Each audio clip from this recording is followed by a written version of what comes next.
Welcome back to the deep dive. We always try to cut through the noise, get past the headlines, and really give you the insights you need to be genuinely well informed. And today we're tackling something huge: money. It dictates so much, doesn't it? Our daily lives, our future dreams, but we're not just talking numbers on a screen or, your bank balance. We're going deeper. We're exploring those invisible forces, the little nudges, sometimes the frankly illogical things that drive our money choices, often against what we know is best. It's that feeling, right? Knowing exactly what you should do, but then doing something else entirely. Okay, let's unpack this because today we're diving into something really transformative. If you want to master your mind and your money, this is for you. We're aiming to unlock a whole new level of, financial control and maybe even some peace of mind just by understanding the psychology behind it all. That's absolutely right. Our deep dive today is titled The Behavioral Finance Masterclass, a 10-part guide to mastering your mind and money. And behavioral finance at its core, it's fascinating because it's really the study of us, the human element in finance. We're looking at all those psychological bits, how our brains work, our emotions, social pressures, our habits, everything that shapes the financial choices we make. It's about facing the fact that we aren't always those perfectly rational creatures that, traditional economics kind of assumes we are. Right, the rational economic man model doesn't always hold up in real life. Not even close, sometimes. And it's interesting, this isn't a brand new idea. You can actually trace it back centuries. Thinkers like Adam Smith, the father of modern economics, he was already thinking about how human desires, our passions, influence economic choices beyond just simple self-interest. But the field really got a boost, you could say, with the cognitive revolution in psychology. People like Daniel Kahneman, Amos Tversky, Herbert Simon, pioneers, they started showing scientifically how our brains, how they really work when we face choices about risk and uncertainty, how we often stray from pure logic. So why is understanding this so vital, especially right now? Well, think about it. Whether you're saving for retirement, maybe trying to get a down payment together, or even if you're running a business making huge investment decisions, your financial choices are absolutely pivotal for stability, for growth, understanding that human factor, the biases, emotions, our past experiences, that's the key. It's the only way to make genuinely informed, effective decisions. It's moving from just knowing what to do to, actually doing it. Yeah, bridging that gap between theory and practice. Exactly. So our mission today, it's pretty clear. We want to equip you with solid, well-founded information. We want to inspire you, help you connect with the emotional side of your money life, and most importantly, empower you with simple, consistent steps you can take. Right now, you can navigate this. It really starts with understanding your own mind. I think that really hits home for a lot of people, that feeling of being almost a bystander, watching your own financial life unfold. You read the articles, you know the theory, but the actual doing part, that's where the struggle is. It's almost like our brains are working against us sometimes when money's involved, creates these internal battles. You put your finger right on it. And that brings us to where it gets really interesting, doesn't it? Our brains are amazing machines, super efficient. They evolved to make quick judgments, keep us alive. They use these mental shortcuts, heuristics, psychologists call them, and these shortcuts, often incredibly useful for speed, but sometimes, especially with something complex and long-term like money, they lead us way off track. Think of them like invisible demons, as one source put it, distorting how we see things, leading to mistakes we regret later. Absolutely. And it's crucial to get this. These aren't personal flaws. It's not about being unintelligent. These are just deeply embedded features of how human brains operate. We all have them. Just recognizing them, that's the first massive step to dealing with their effects. So let's dig into some key biases that really mess with our financial lives. It's okay, lead the way. All right, first up, loss aversion. The pain is stronger than the gain. This one is huge. It underpins so much of behavioral economics. Basically, the theory is the psychological pain of losing something is way stronger than the pleasure you get from gaining something of equal value. Often, research suggests it's like twice as intense. Wow, twice as intense. Yeah. Imagine finding, say, $100 on the street. Nice feeling, right? Little boost. Now, imagine losing $100 from your wallet. That feeling. Disappointment, frustration, maybe even anger. It's usually much sharper, lasts longer than the joy of finding it. The sting of loss just hits harder. I can definitely feel that difference just thinking about it. Right. And practically, this bias causes all sorts of problems. Investment procrastination is a big one. The fear of losing your hard-earned cash feels so real, so visceral. It often just overrides any rational thoughts about long-term growth, about compounding. So you freeze up. Exactly. You might open your laptop, you're ready, you're finally going to set up that retirement account, you're looking at the website, all those funds, ETFs, and then that little voice starts screaming in your head, what if the market crashes right after I put money in? What if I pick the wrong thing and lose it all? And boom, the immediate, powerful fear of loss wins out over the rational long-term benefit. You close the laptop, the money stays safe in savings, earning next to nothing, losing value to inflation year after year. So the pain of potential loss creates this inertia, keeps us stuck. Precisely. It's a major hurdle to building wealth. Understanding that this isn't a personal weakness, it's just how we're wired, is key. That really does resonate. It's overriding that primal don't lose instinct, even when it costs us future gains. So knowing this, how do we actually do that? How do we push past it? Well, recognizing the feeling for what it is, just a bias, is step one. And then you build systems to counteract it. Automation is a big part of that, which we'll definitely get into later. All right, I'm looking forward to that. But before solutions, let's look at another subtle trap. Be anchoring bias. Stuck in the past. This is our tendency to basically latch on to the first piece of information we get about something. That becomes the anchor. And then we judge everything else relative to that anchor, even if it's totally irrelevant now. How does that play out with money? Oh, it's everywhere in investing. People constantly anchor on recent or past share prices. Technical analysis often heavily relies on this, looking at historical charts. So let's say a stock you like used to trade at $100 and now it's $70. You might think, ooh, bargain, because it's below that $100 anchor. But maybe the company's fundamentals have totally tanked, and $70 is actually still way overpriced. The anchor blinds you to the current reality. And the reverse, too, right? If it went from $50 to $70, you might think too expensive, miss the boat, even if the company's prospects are now amazing. Exactly. You're stuck on that $50 anchor. The real problem is a past price doesn't tell you if something is a good value today. What you really need is solid, fundamental research. Figure out what you believe the intrinsic value of the company is right now. Then compare the current price to that value. Don't let some arbitrary number from last year dictate your decision. You need to be ready with your research, know your value, so when prices do drop below that, you can act smartly, not just react to a past number. So it's about focusing on present value, not past price points. Don't let yesterday's price tag fool you today. That's a great way to put it. The danger isn't just misjudging value, it's actively ignoring new crucial information because we're stemmed on that first number. Like judging a book by an old cover when the whole story inside has changed. Makes sense. We cling to the familiar, even when it's outdated. We do. And speaking of how we mentally organize things, that leads right into another really interesting one. C, mental accounting. Money isn't fungible in our minds.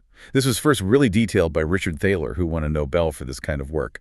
It explains how we mentally categorize money. We put it into different accounts in our heads, instead of treating it all as interchangeable, which is what traditional economics says it should be. Fungible, right? A dollar is a dollar. But not in our heads. Not really.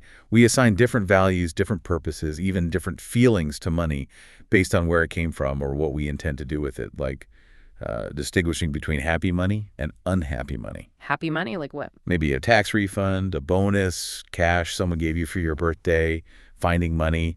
Feels like a windfall, something extra. Unhappy money is usually our regular paycheck. The money we mentally earmark for rent, groceries, bills, the serious stuff. Ah, okay, I see where this is going. Yeah, so you might happily blow that unexpected bonus on some fancy gadget or a really expensive meal out, no problem. But then you agonize over spending the exact same amount from your paycheck on, say, fixing the car or replacing the washing machine, even though it's the same amount of money. Uh-huh. Guilty as charged. It's like the bonus money doesn't count as much. Exactly. Yeah. It feels different. Money, apparently, has feelings and designated roles inside our heads. And it's not just money. Think about time. You might binge watch Netflix for 5 hours, easy. But spending those same 5 hours learning a new skill, something that could really boost your career or personal growth, suddenly that feels like a huge, difficult commitment. Oof. Yeah, that's relatable too. So mental accounting makes us treat identical sums of money or blocks of time completely differently based on these internal labels. We need to consciously remind ourselves, a dollar is a dollar. Time is time. That's fascinating. It's like we have these invisible mental walls separating our resources. How do we start breaking those down for better decisions? Awareness is the big first step, just talking about it like this. And then, again, it comes back to systems that enforce that fungibility, which we'll get to in strategies. Okay. But first, one more bias that can really trip us up, especially when we think we've found something amazing: de-restraint bias. The sure winner delusion. This is where we seriously overestimate our ability to control ourselves, to show restraint when faced with temptation, especially when we think an investment is a sure winner. This time it's different syndrome. Exactly. It leads investors to take way too much risk. They improperly size their investments because they're so convinced it's going to succeed. They ignore the possibility of, big economic shifts, new competitors, or those completely unpredictable black swan events. We've seen that happen again and again, haven't we? Absolutely. From the Dutch tulip mania centuries ago to the dot-com bubble, even recently with meme stocks or certain cryptos, people get swept up. They convince themselves, this is it. I can ride this wave and get out just before it crashes. But then their restraint just evaporates. The urge to double down, chase those rising gains, it becomes overwhelming. Because it feels so good when it's going up. It does.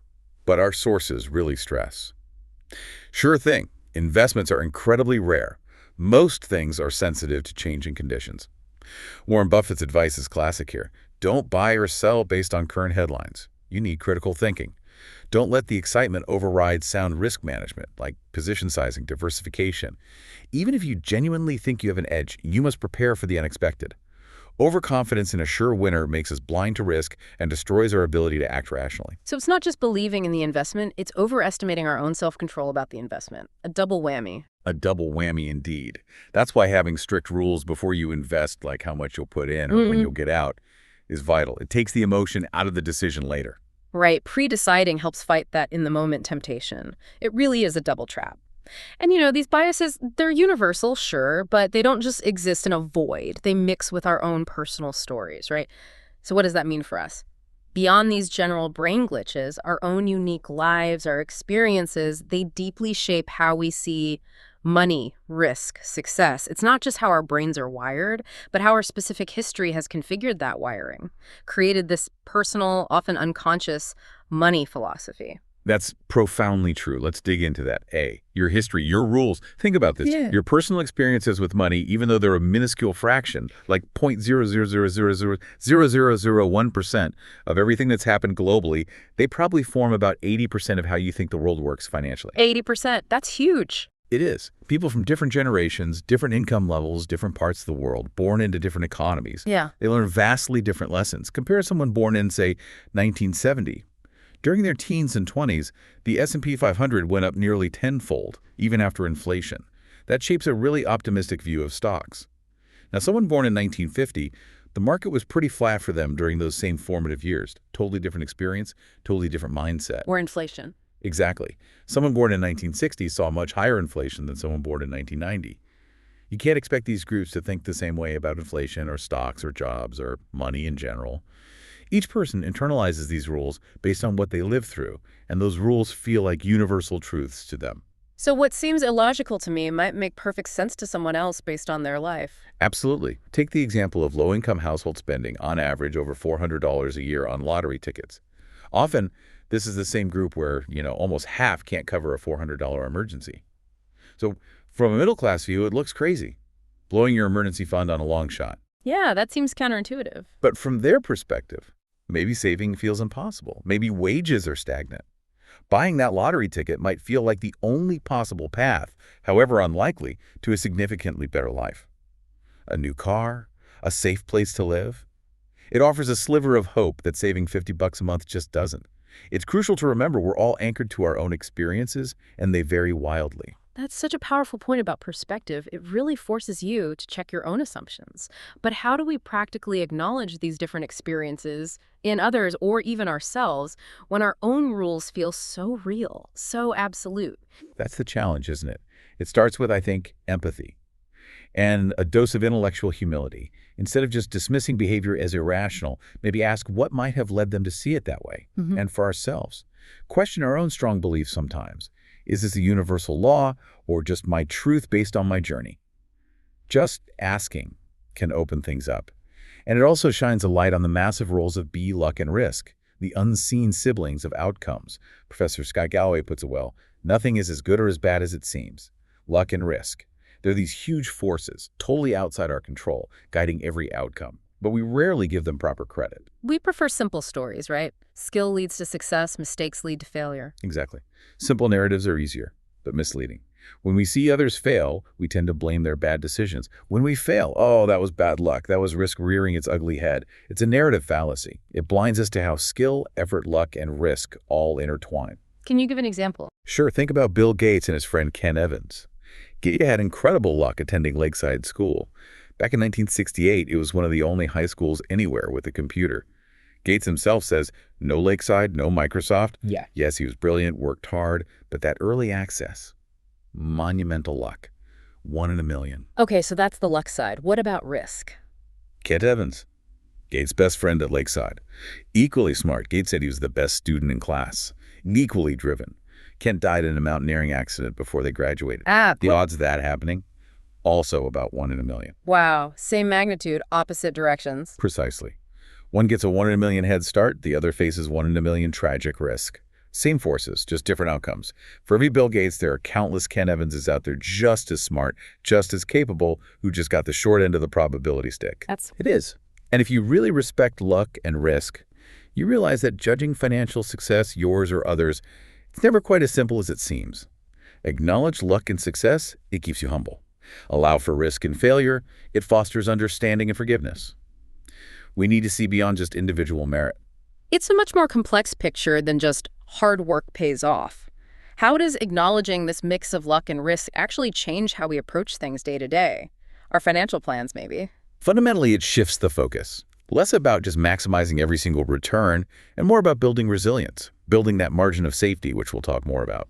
It also cultivates humility. If you know luck played a part, you're maybe less likely to get arrogant, more likely to share or give back. Which brings us neatly to C, the trap of never enough. Ah, the moving goalposts. Exactly. That psychological difficulty of just letting the goalpost stop moving. Social comparison is a huge driver here. It fuels this endless chase for more, even when you already have plenty.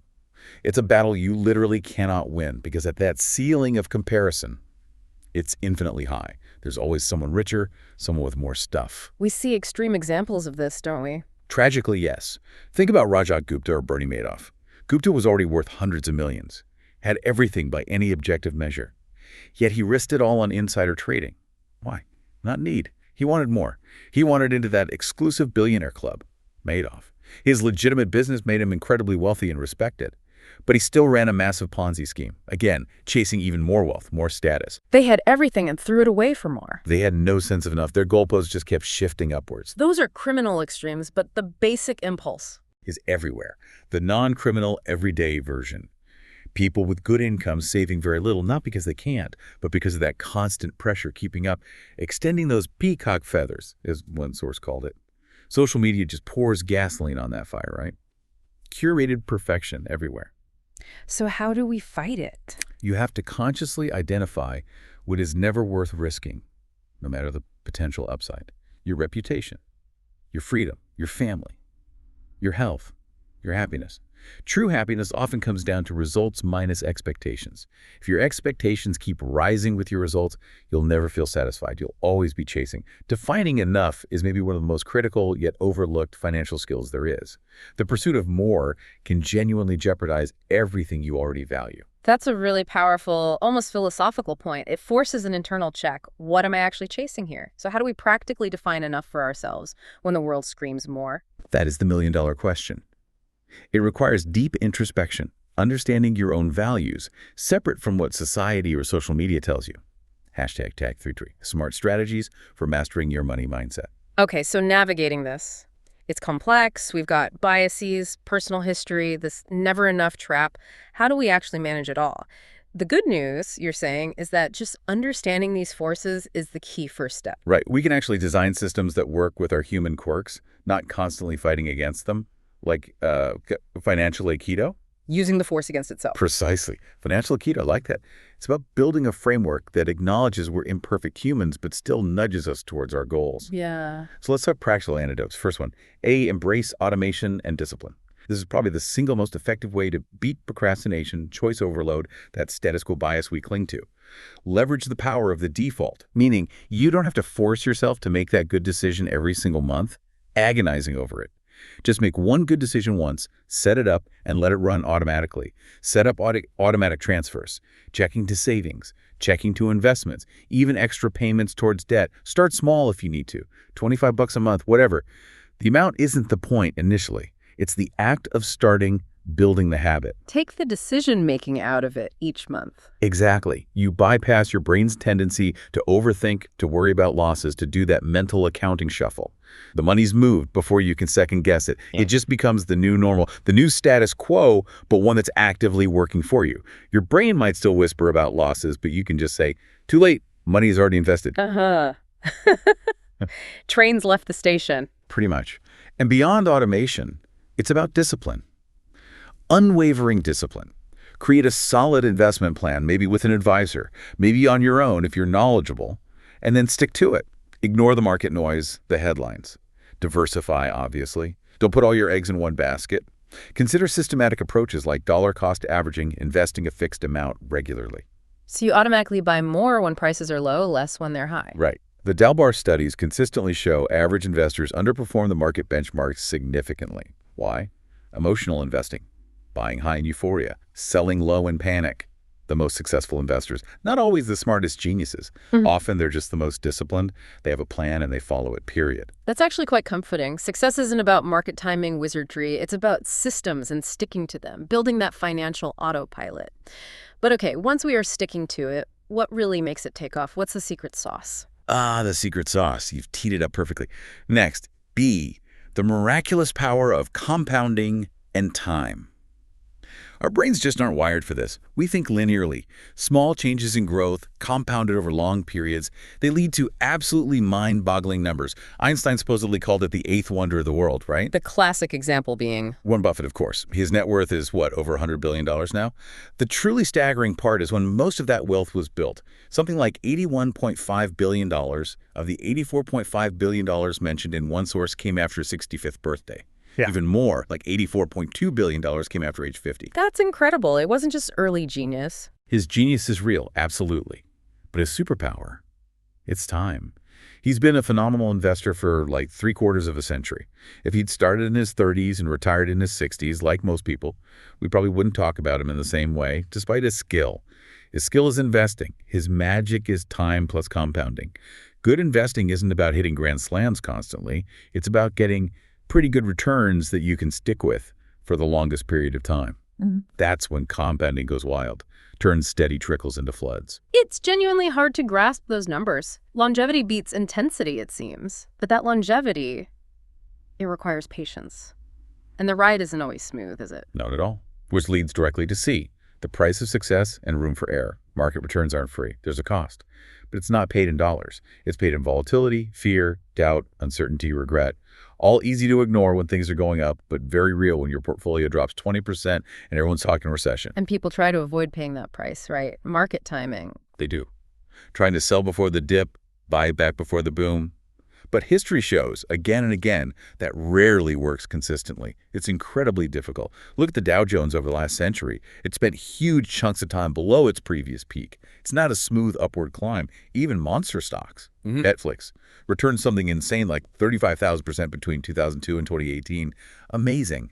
But during that time, it traded below its previous high on 94% of days. 94%, that's unreal. Monster beverage. Yeah. Even crazier returns, traded below its previous high over 90% of days too. That turbulence, that drawdown, that's the price you pay for those long-term gains. You have to endure it to benefit. So how do you endure it without panicking? You need room for error, a margin of safety. This isn't just being conservative, it's fundamental. It lets you withstand a range of bad outcomes and stay in the game long enough for probability to eventually work in your favor. It means having savings for the unpredictable job loss, health crisis, global pandemic, whatever. It means maybe living a bit below your means even when income is good, so you have a buffer. Having flexibility in your thinking. Avoiding single points of failure, like relying solely on your next paycheck with zero savings. You can't predict everything, so saving for the unpredictable is vital. Viewing volatility as the admission fee, not a fine for being invested. Exactly. That mental shift is key. find the price, then be willing to pay it. That allows you to stay invested long enough to reap the rewards. That's a huge mindset shift. Seeing the bumps as part of the journey, not a sign you took a wrong turn. It sounds like mental toughness is as crucial as the cash buffer. It truly is. Financial success is so much about psychology. And this leads to our final point in this section, perhaps the most important outcome of all. D. The highest dividend, control over your time. This is, I think, the ultimate point. Money's greatest real value. Its power to give you control over your time, that freedom to do what you want, when you want, with who you want, for as long as you want. That is a way more reliable indicator of happiness than your salary, your house size, your job title. More than prestige or possessions. Way more. Think about it. Using money to buy options. Taking a sick day without financial stress. Having a cushion so you can wait for the right job, not just any job. Arranging your life for more flexibility, more time with family. These lifestyle benefits. No luxury good can compete with that long term. The fancy car gets old, but controlling your own schedule. That's priceless. And building the wealth to enable that. It's less about hitting jackpot returns and much more about your savings rate. Savings is simply the gap between your ego and your income. Humility, keeping lifestyle inflation in check, saves more than a raise often does. If you spend every extra dollar you make, you never build that buffer, that freedom. That flexibility, that control over time, it's like an invisible return on wealth. Exactly. It's huge, maybe the biggest return, but easily overlooked because you can't stick it on a spreadsheet like an interest rate. It's the ultimate dividend. We can build these smart systems, embrace compounding, but there's another layer of complexity. One of the toughest parts of long-term planning is acknowledging that you are going to change. Our goals, our desires, our values, they aren't set in stone for decades. What you want in your 20s might seem totally alien to you in your 40s or 60s. That's a scary thought when you're making 30-year plans. It is. And it brings us to A, you'll change. The end of history illusion. This is a really interesting psychological quirk. We're surprisingly bad at predicting our future selves. We tend to believe that, basically, our personal evolution has just finished. This is me now, this is who I am, and I'll pretty much stay this way. Like we've reached the final version of ourselves. Exactly. The end of history, for us personally. But it's an illusion. And it leads to big regrets when plans made by young you no longer fit current you. Think of the doctor who spends a decade becoming a surgeon, driven by ambition, only to find later they hate the stress, the hours, because now they value family time more. Or people paying to remove tattoos they got impulsively as teenagers. Or, more seriously, divorce is happening because the people they married young have become fundamentally different individuals. So how do you plan for a future self you can't really know? You build in flexibility. Embrace balance now rather than making extreme sacrifices for a future you can't predict. Moderate savings, yes, but also moderate free time, a reasonable commute, time with family now. That encourages endurance, makes it less likely you'll burn out or have huge regrets, and crucially, accept that changing your mind is okay. The odds you'll love the career you chose at 18 when you're 65, pretty low for most people. The trick is to recognize when a path isn't working anymore and be willing to pivot, sooner rather than later. Don't stick to a plan just out of loyalty to who you used to be. So, plan for adaptability, not rigid adherence. That's a profound idea. The person setting the goals might not be the person living with the outcome. How do we make peace with that uncertainty in our planning? It's about building a resilient financial base, like a base camp that can support different journeys later on. And this really requires being aware of B, you and me, the peril of comparing financial games. This is so important. Be incredibly careful about taking financial cues from people playing a totally different game than you are. What do you mean by different game? Their timeline, their goals, their risk tolerance might be completely different. What looks crazy to a long-term buy-and-hold investor, say, jumping into a hot speculative stock, might make perfect sense to a short-term day trader just looking to ride momentum for a few hours or days. They know the risks. They plan to get out quick. But if you, the long-term investor, try to copy them, disaster. Because your goals and risk profile are totally different. Exactly. And the internet makes this worse. We see snippets of other people's financial lives, other strategies, and it can make us angry or confused because they're not playing our game. Think about economic history, too. After World War II until the early 70s, growth was pretty widely shared. The gap between lifestyles wasn't enormous for many. But from the 80s onwards, growth got much more concentrated at the top. So Joe, the investment banker making $900K, buys the big house, the fancy cars. He can afford it. Peter, the bank manager making $80K, sees Joe's life, maybe influenced by media or his parents' generation's expectations, and feels he should have something similar. So Peter stretches. Huge mortgage, loads of debt, trying to keep up in a game he's not equipped for financially, it's unsustainable. Falling into the comparison trap. Big time. You have to define your game, your resources, your timeline, your goals. And stick to it. Ignore the noise from people playing different games. So comparing isn't just bad for your mood, it can wreck your finances if you're mimicking the wrong game plan. Really underscores needing a personal approach. Precisely. Which is our final and maybe most empowering point. C, the personalized nature of good advice. Financial advice is like medicine, super complex. Yes, there are universal truths: diversify, save, avoid bad debt. But how those truths apply? Deeply, uniquely personal. I can't tell you specifically what to do with your money. I don't know you. I don't know what you want, when you want it, why you want it. Your values, family, job, risk tolerance, dreams, they're all yours. It's not one size fits all. Not at all. Think of a doctor. They might recommend aggressive chemo for a patient. But if that same doctor got diagnosed, maybe they'd choose palliative care, prioritizing quality of life over maximum quantity. It's not hypocritical. It just shows that even pros know the stats, know what tends to work, but the actual decision must fit the individual's life, values, circumstances. So the best strategy isn't universally best, it's best for you. Exactly. Financial advisors know the odds, know the long-term trends. But your strategy has to fit your life. Check your boxes. Your main goal. Pick the strategy with the highest odds of meeting your specific goals, aligning with your deepest values. For many, yeah, that might be consistent, low-cost index fund investing for decades. Simple, effective. But it's about what works for you, builds the life you want, not chasing some abstract optimal that doesn't fit. That's incredibly empowering. It puts the reins back in our hands. We're not just following orders. We're designing our own financial future. So for our listeners, how can they tell good personalized advice from generic stuff in this flood of information? Great question. It really comes down to introspection first, then critical thinking about the advice itself. Does the advice start by asking about you, your goals, your fears, your definition of enough? If it jumps straight to products or specific stock picks without understanding your context, it's probably too generic. Good advice is rooted in your personal situation. #outro. So as we wrap up this deep dive into the Behavioral Finance Masterclass, let's just circle back to that core idea. Our financial lives are deeply shaped by these powerful, often invisible psychological currents. But by understanding them, biases like loss aversion, anchoring, mental accounting, restraint bias, by recognizing how our own history, luck, and that never enough feeling play a role, and by embracing those smart, simple strategies, automation, compounding over time, paying a price of volatility with a margin of error, you're genuinely way ahead of the curve. You absolutely can take control. It takes awareness, consistent, simple steps, and really understanding your own money mindset.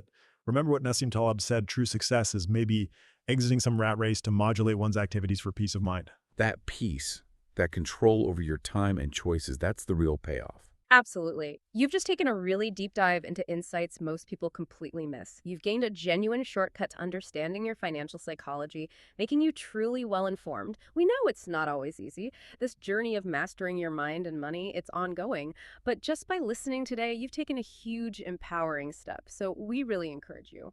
Reflect.